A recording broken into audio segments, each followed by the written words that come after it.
Pensemos un momento en la palabra delirio. Nos vienen a la cabeza imágenes de confusión, de perder el contacto con la realidad, una mente que de alguna forma se ha desviado. Pero, ¿y si el origen de esa idea, de esa línea que separa la cordura de la locura, no estuviera en la mente, sino en la tierra? En un campo labrado con un arar.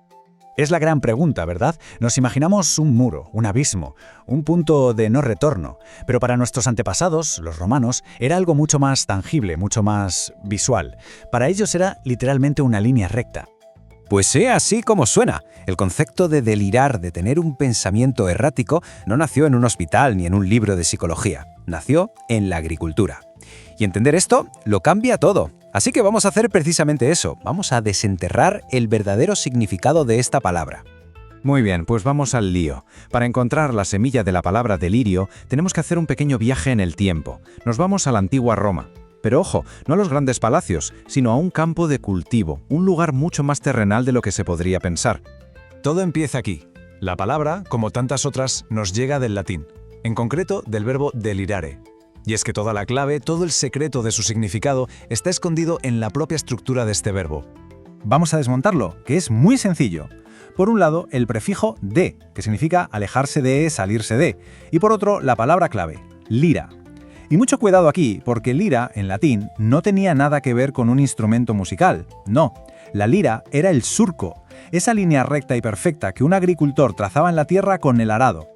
Por lo tanto, si juntamos las dos piezas, delirare, la acción de delirar, significaba, ni más ni menos, salirse del surco. Así de simple, así de físico. Dejemos que esa imagen tan potente se nos quede grabada un momento. Vale, y ahora volvamos a ese agricultor romano para entender por qué esto era tan importante. ¿Por qué ese surco no era una simple marca en la tierra? Era una cuestión de orden, de lógica y de supervivencia. Hay que imaginarse la situación. La cosecha de todo un año, el alimento de la familia, dependía de trazar surcos impecables, rectos, paralelos, sin desviaciones. Ese era el camino correcto, la norma a seguir. Era la aplicación de la lógica y el orden directamente sobre el campo. El contraste era brutal. Seguir en el surco significaba orden, lógica y, con suerte, una buena cosecha.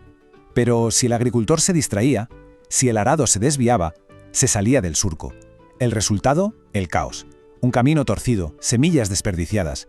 Un acto irracional que iba en contra del objetivo. Era, en cierto modo, una pequeña locura agrícola.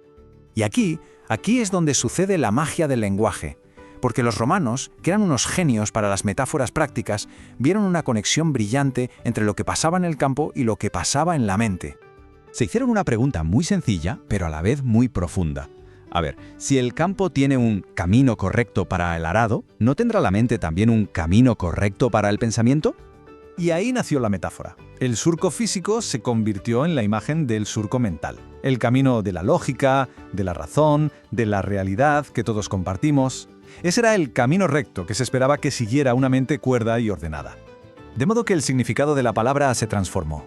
Delirar ya no era solo algo que pasaba en el campo. Pasó a describir a una mente que se había salido de su surco. Una mente que abandona el camino de la razón y empieza a trazar sus propias líneas, caóticas y desconectadas de la realidad común. Ser cuerdo, por tanto, era mantenerse en el surco. Pero, y aquí viene lo más fascinante de todo. Esta metáfora tiene una doble cara que nos llega hasta hoy. Porque, pensemos, ¿salirse del surco es siempre algo negativo? A veces, es justo lo que hace falta. Y esta es la gran paradoja. La palabra delirar sirve para describir tanto a la mente que se pierde como a la que innova. Las ideas geniales, las que cambian el mundo, al principio casi siempre son tachadas de delirantes. ¿Y por qué? Pues porque, por definición, se salen del surco establecido. Toda revolución nace cuando alguien tiene el coraje de arar en una dirección completamente nueva. Y todo esto nos deja con una última reflexión. La próxima vez que oigamos la palabra delirio, no pensemos solo en la locura. Pensemos en esa imagen tan poderosa, un campo perfectamente ordenado y un único arado que, de repente, decide tomar un camino diferente. Y preguntémonos, en nuestra sociedad, en nuestra vida, ¿quién dibuja los surcos que se supone que debemos seguir?